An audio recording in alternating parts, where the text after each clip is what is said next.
Atlanta Press Club Debates 2008, the Democratic race for the 12th Congressional District, is brought to you from Georgia Public Broadcasting.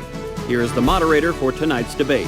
Good evening. I'm Sonny Dixon, news anchor for the CBS affiliate WTOC TV in Savannah.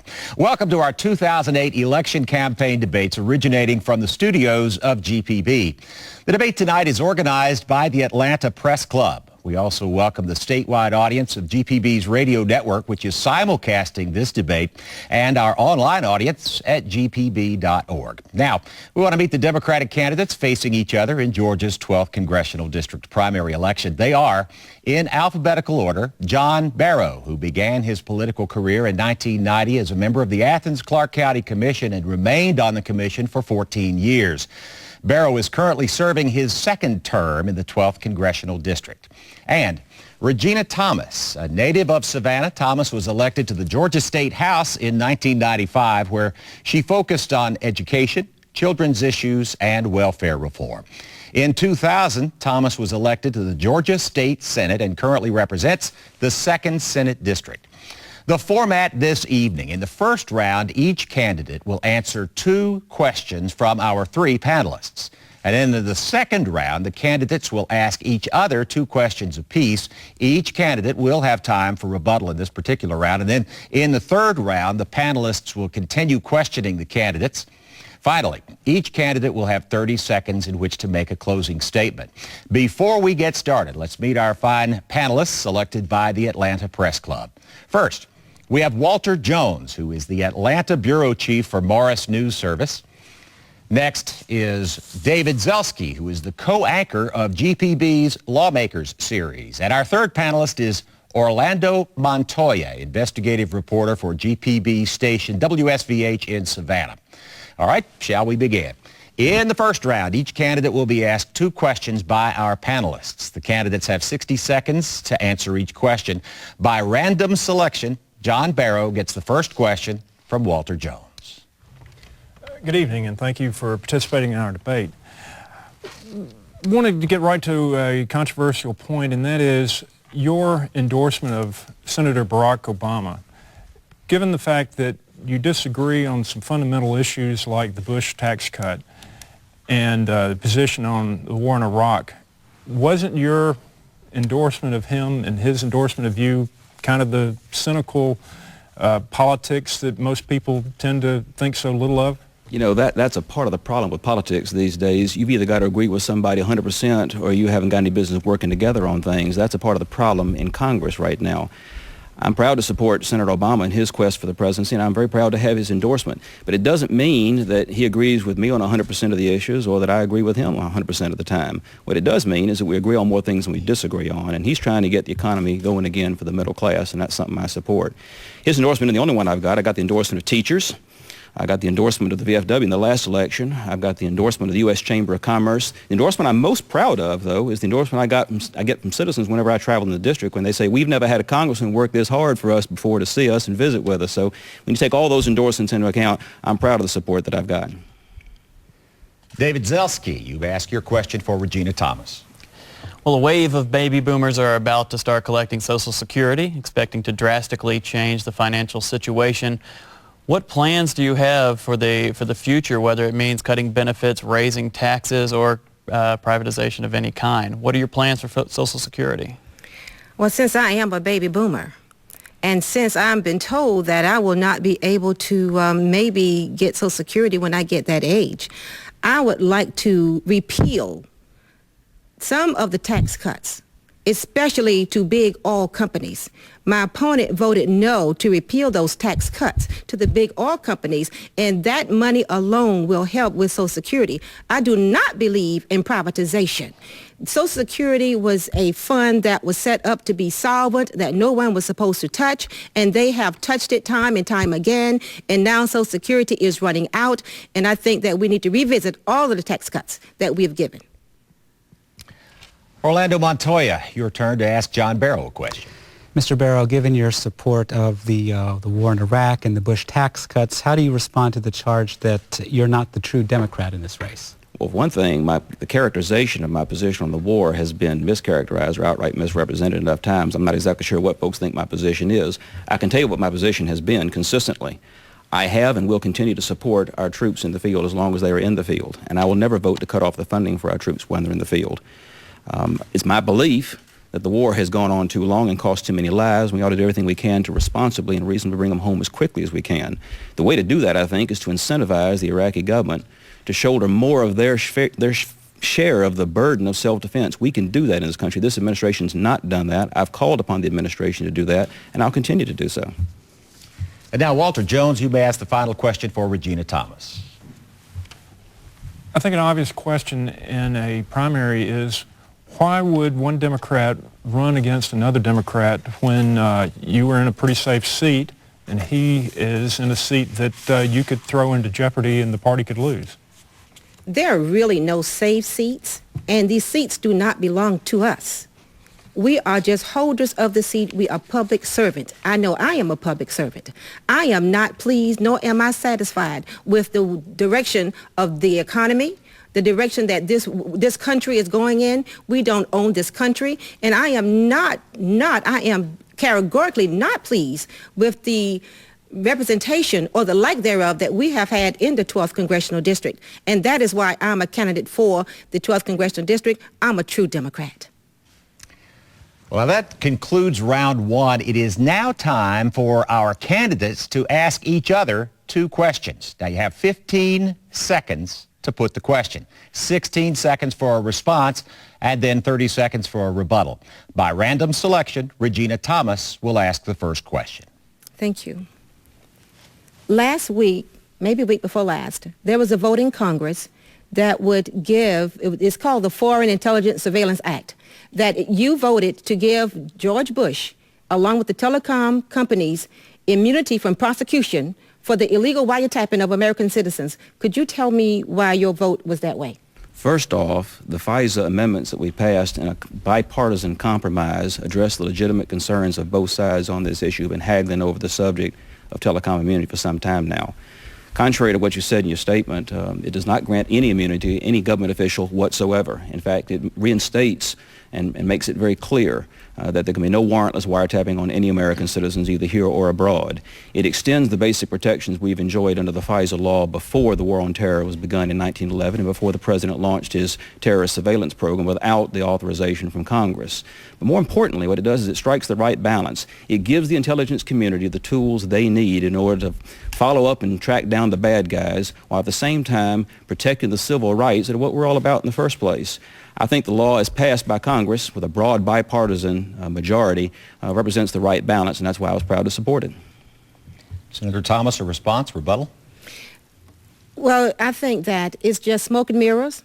I think that what Congress have done and what the 80 Democrats have voted with the president and with the Republicans will still allow the government to violate the Fourth Amendment right, privacy to American citizens, and using terrorism as a means to do so. Now, John Barrow, you may ask your question of Regina Thomas. Regina, this is a softball. What would you do to improve the treatment of veterans? Yes, it is, and thank you for that question, because when our veterans come back from a war situation or when they come out of the military, the services and the benefits are not there.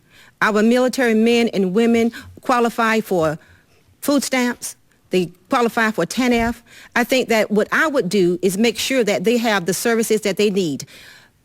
Therapy, those who are coming back, their main bodies are broken. If they need limbs, they will be able to get those limbs. They need counseling. They have post-traumatic stress syndrome. And I think that we need to treat them better than what we have been treating them. And it's almost like you've served your country. Now you go back to your family if your family is still there. We need to do better by our military men and women. And we also need to stop the stop laws that Bush has implemented, that when they were ready to get out, that they cannot and have to stay. Representative Barrow. Of course, I'm already working to improve our government's treatment of veterans. I was proud to be a part of the team that voted for the largest increase in health care spending for veterans in 1 year in the 77-year history of the VA. I was proud to be a part of the team that pushed through a new GI Bill, which more than doubles the benefits for our soldiers returning from Iraq and Afghanistan. And I led the effort and got the law passed that raised the disabled veterans mileage reimbursement rate for the first time in 30 years. I'm committed to doing that and staying on that job until we get it done completely, until we get them the same reimbursement rate every other government official gets. Stay with you, Congressman Barrow. Second question for Senator Thomas. Regina, what do you plan to do to get gas prices down right now? Well, let me tell you something. That's not going to happen, no matter who's in Congress. That's not going to happen no time soon. But what I would do is the oil companies are gouging the American citizens. I think what I would like to do is make sure that the tax cuts that we have given to the big oil companies, that we repeal those taxes immediately and we put that money, the savings from that money, into the American people. Congressman Barrow. On the same subject, I'm already co-sponsoring 2 bills that would crack down on the speculators in the futures market. I also think we need to streamline the permitting process for new refineries, because that's the bottleneck in getting production from oil into the gas tanks. And finally, I think we need to stop making purchases to put into the Strategic Petroleum Reserve. That's something we're doing that's actually making the cost of gas higher than it has to be by driving up world demand on an already very thin world market. Those are things I think we can do right now to lower the cost of gas. Regina Thomas, your opportunity to ask a second question. The second question I would like to ask is, you have been in Congress for 4 years. This gas crisis did not just come about. What have you done in the last 4 years to give American citizens relief at the gas pump? First off, I voted for streamlining the permitting process for refineries as a part of the energy legislation that passed in the last Congress. It passed the House with my support, but it got bottled up in the Senate, where a lot of good ideas go to die. I've also voted for greater exploration and development of our offshore oil reserves, because we need to make better use of the oil that we've got in our own country. And that's the bipartisan part of my approach, working with folks on the other side of the aisle to push the ideas that they're emphatic about. On our side of the aisle, I've been taking the lead in developing alternative sources of energy. The Range Fuel plant in Fruitland County will make it possible for us to turn cellulose, that's plant material that's not food, so we can drive down the cost of gas without driving up the cost of food. And finally, I voted for conservation, because there's energy in conservation. This Congress, with my support, passed the first increase in fuel economy standards in 30 years. We'll get 30% more miles per gallon because of what we did in this Congress, and that's like having 30% more gas. Regina Thomas, a rebuttal. Talk is cheap. The American people are suffering. Being in Congress for 4 years and still talking about what you're going to do, it should have already been done. I think that we need to be honest to the American people. We need to tell them exactly what's happening, that the big oil companies and their executives are getting all the money, that we're being gouged. And if we did drill for oil here in the United States, it would take 10 years before we could really see the work being done. Now that concludes our second round of questioning. For the third round, we return to our panel of journalists who will ask questions of the candidates of his or her choice. The candidates will be allowed 1 minute to respond, and as the moderator, I will determine if the opposing candidate will be given 30 seconds for rebuttal. We begin this second round with a question from David Zelski. Senator Thomas, when you were in the Senate this year, you dealt with a lot of water issues, especially around your district moving up to North Georgia. In Congress, what do you think you could do to help Georgia? Because it's a battle between states. It is going across the borders, and it's really an issue that may not be going away if we have another dry summer. I don't think it's going to go away. I think that we need to make sure that we take care of Georgia first. I think that when you look at Atlanta and look at the drought that we have had in this state this year alone, if we want to continue to build new nuclear reactors, I think that we need to look and see how much water that uses. We have to preserve our water. We have to make sure that the water is going to be there for the people in the state of Georgia. And what I would do is make sure that Georgia gets their fair share, that water is monitored where the Savannah River site is concerned, that we make sure that the air quality is the same as it's supposed to be, and that we would have the money here for Georgia to make sure that we still have the water. Now, Orlando Montoya, a question. Another primary concern of the average Georgian would be health care as the economy continues to teeter on the edge of worry. Should health care reform ensure universal or near universal coverage, or should there be something less than that, just sort of fixing the current system? Well, I think we got to take it one step at a time, frankly. And I'll tell you, different members of Congress are focusing on different parts of the problem. I'm focusing on the general fact that we're doing things in this country that actually make health care cost more than it has to. The area of my special emphasis is things that the insurance companies are doing. The health insurance companies actually make the cost of health insurance for small businesses and for self-employed people more expensive than it is for the folks who work for big employers. I introduced a bill called the SHOP Act, the Small Business Health Option Program Act, which I'm pleased to say has the bipartisan support of the National Association of Realtors and the NFIB, the National Federation of Independent Business, the voice of small business in this country. What this bill will do is it will focus on those rating practices the insurance companies use that discriminate against small groups. The group rating that predicts you're going to cost more to begin with, pre-existing conditions, and then jacking your premiums up. If we do this right, if we can attack those root causes, we can make health insurance as available and as affordable for small businesses as it is for big businesses. And now, Walter Jones, your turn to ask a question. I'm interested in the issue of water in the respect of the Savannah River. You have one of the busiest harbors on the East Coast, and yet it needs to be deepened to continue that pace. On the other hand, you have the risk of saltwater intrusion. And I'm curious on how each of you stand on that position, on which way you would go, for more deepening, or would you not do it to safeguard the water? Who first? Mr. Barrow. Well, first off, I support the efforts to deepen the harbor because we're in a race with time in order to make sure that our harbor is going to be ready to take the Panamax ships that are going to come through the Panama Canal when their widening project is over. What I think we need to do is we need to work with the study group that has been funded by Congress to basically address all of the issues that different stakeholders have in connection with the environmental issues that you identify. So far, I'm encouraged to believe this program is making progress, and that if we attack the problems of saltwater intrusion, it'll be possible for us to make the harbor deep enough to take the next generation of ships and not result in serious environmental degradation up the river. It's essential that we do both. We can't have a business climate thriving in a lousy environment, and we can't have a great environment and no business climate. We can have both, and that's what I think is the thrust of the policy I've supported so far. I have secured millions of dollars in order to advocated for the federal government to provide the resources necessary to complete the project. Senator Thomas. Our ports, as you know, is the economic engine of this state. It has kept us afloat while we are in a downturn. We already have saltwater intrusion into the aquifer. I do agree that we need to deepen the harbor because we have brought in more business throughout this country. We're the fourth largest port in this country. I think that we need to make sure that we have monitors there. The federal government has failed. As a congressman, they have failed to put the funding here at the Savannah River site to monitor the water, to make sure that there is no nuclear waste that's going into our water, and to see how far that saltwater intrusion is. We need to have that funding to monitor the saltwater intrusion as well as to deepen the harbor. David Zelski, a question, and if you will identify the candidate to whom you pose it.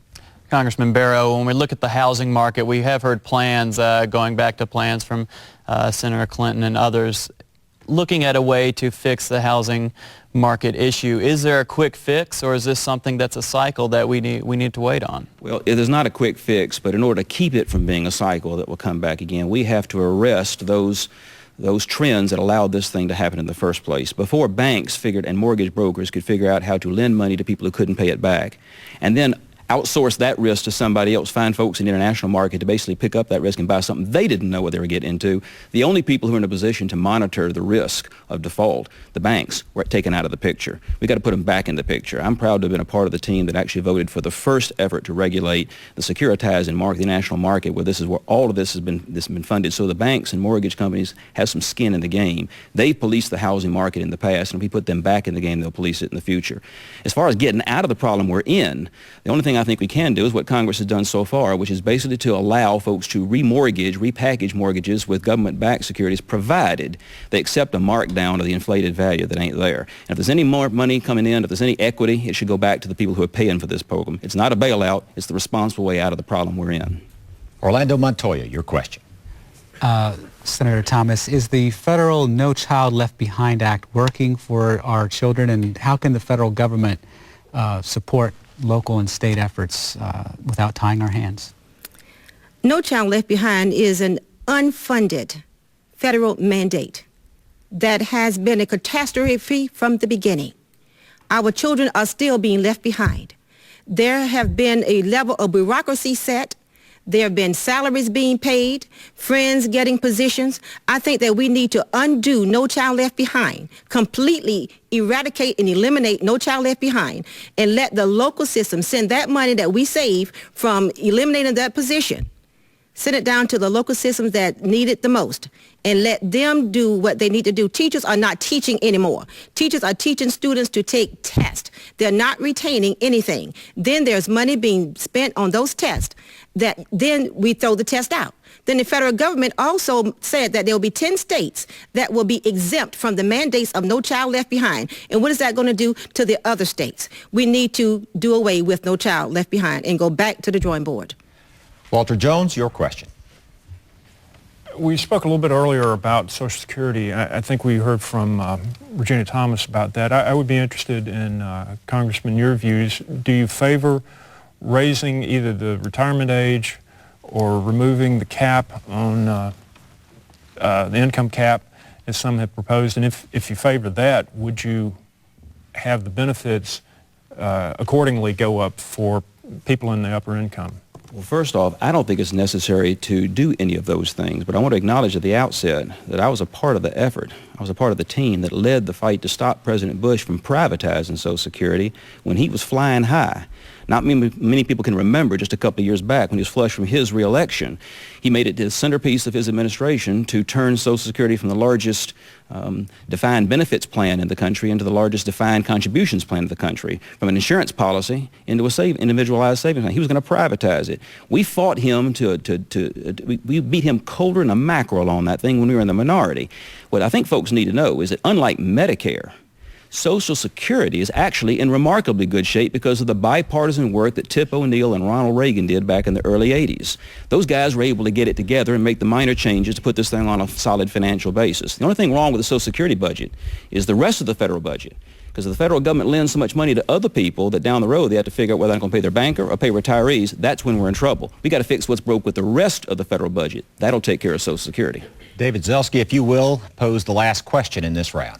Senator Thomas, Senator Obama's plan is to pull us out of Iraq within the next 18 months, but what dangers do you see in laying our plan out on the table, and how are we supposed to isolate al-Qaeda if we are leaving that region? I feel that we can pull our troops out. I would not want to broadcast to the world when we're going to pull them out. But we do need to have time frames on pulling our troops out. And in addition to Social Security, if we stop outsourcing our jobs to foreign countries, we would have more people working in America and more people would be paying into the Social Security system. Thank you to our panelists and thank you to the candidates. Now, we have no more time for questions, but each of the Democratic candidates for the 12th Congressional District does now get 30 seconds for a closing statement. John Barrow was randomly selected to make the first statement. In my time in Congress, I've earned a reputation for getting things done by working with folks on both sides of the aisle and all sides of an issue to find solutions for the problems of the people in this country. I've taken that approach because I genuinely believe that's what this country needs, and I know that's what the vast majority of the folks I represent want us to do in Washington. If that's the kind of representation you want, then I ask for your vote on July 15, and I'd be proud to have your support. Thank you. Now, Regina Thomas will give her closing statement. I'm Regina Thomas. I have 12 years of legislative experience in the Georgia General Assembly. I can say to you categorically that this country is in a mess. We do not own this country, and we need to take America back. We need to help out in education, in healthcare. We need to help our veterans and our troops. We need to do those things instead of taking care of people in other countries, and this is what has been done. The incumbent has always voted with Bush and the Republicans, and look where we are. We can do better, and on July the 15th, if you vote for Regina Thomas to be your next Congresswoman, I can assure you that you will know what's happening in your country. That concludes our debate. We would like to remind the voters that the primary elections will be held on Tuesday, the 15th of July. Of course, in this particular race, there can be no runoff, but the runoff date is the 5th of August. We want to extend our thanks to the candidates and to our fine panel of journalists. We'd also like to thank the Atlanta Press Club for arranging the debate tonight. If you'd like more information about the Atlanta Press Club, you may visit www.atlantapressclub.org. The debates, by the way, want to remind you once again that air on Georgia Public Broadcasting are archived on the Press Club's website, so you could watch it again and again and tell friends about it if they didn't have the opportunity to watch it tonight. Please stay tuned for the debate between the Republican candidates for the 12th Congressional District. I'm Sonny Dixon. Thank you very much for joining us for this primary election debate. This program was funded in part by a grant from the late Tom Watson Brown and by supporters of Georgia Public Broadcasting. Thank you.